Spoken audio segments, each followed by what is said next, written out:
Hello guys, അങ്ങനെ മഴത്തോരും മുമ്പ് ഇപ്പൊ തീപ്ര പോലെ നമ്മുടെ അലീന അങ്ങനെ അവിടെ നിന്നും പോകാൻ പോവാണ്. അപ്പൊ എല്ലാരും കൂടെ ഇങ്ങനെ രാത്രി ഇങ്ങനെ ഫുഡ് കഴിച്ചോണ്ടിരിക്കുമ്പോ നമ്മുടെ ബാലചന്ദ്രൻ പറയുന്നുണ്ടേ, ഇവളുടെ ഒരൊറ്റ വാശി കൊണ്ടാണ്, അല്ലാതെ ഇവളെ ഇവിടെ നിന്നും എനിക്ക് പുറത്താക്കണം എന്നുള്ളത് എന്റെ മനസ്സിൽ പോയിട്ട് ഒന്നുമില്ല.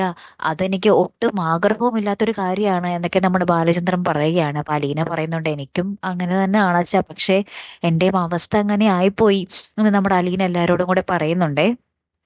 ശേഷം എല്ലാവരും ഭയങ്കര സങ്കടത്തിലാട്ടോ. അപ്പുറത്ത് മനു ആയാലും നമ്മുടെ ഗംഗേട്ടനായാലും എല്ലാവരും ആ ഒരു അലീനയുടെ അവസ്ഥയോർത്ത് ഭയങ്കര സങ്കടത്തിൽ തന്നെയാണ്. അപ്പൊ മനുവിനാണെങ്കിൽ ഭയങ്കര ടെൻഷൻ. മനു നമ്മുടെ അലീനയെ ഫോൺ ചെയ്തിട്ട് ഇങ്ങനെ പറയുന്നുണ്ട്, എനിക്കെന്തോ ഭയങ്കര പേടി തോന്നുന്നു, താൻ എന്നിൽ നിന്നും അകന്നു പോകൂ എന്നൊരു സംശയം എന്ന് പറയുന്നുണ്ട്. അപ്പൊ അലീന പറയുന്നുണ്ട്, അതൊക്കെ വെറുതെയാണ്, എപ്പോഴും അടുത്ത് തന്നെ ഞാനുണ്ടാകും എന്നൊക്കെ പറഞ്ഞ് നമ്മുടെ അലീന മനുവിനെ ആശ്വസിപ്പിക്കുന്നൊക്കെ ഉണ്ടേ.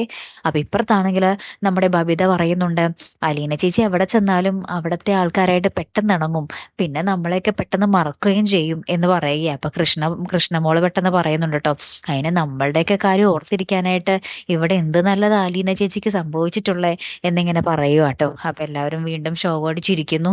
ഏറ്റവും ലാസ്റ്റ് നമ്മുടെ ബബിത കോളേജിൽ പോകുന്ന നേരത്ത് നമ്മുടെ അലീനയ്ക്ക് ഒരു ഉമ്മയൊക്കെ കൊടുത്ത് പോകുന്ന ഒരു രംഗങ്ങളാട്ടോ കൂട്ടുകാരെ നമുക്ക് കാണുവാൻ സാധിക്കുന്നത്. അപ്പൊ അലീനയ്ക്ക് ഭയങ്കര സന്തോഷമാവും കേട്ടോ. ഇനി എന്തായിരിക്കുമല്ലേ പോകാൻ നേരത്തുള്ള ഒരു അവസ്ഥ അലീനയുടെ എന്തായിരിക്കും അല്ലേ.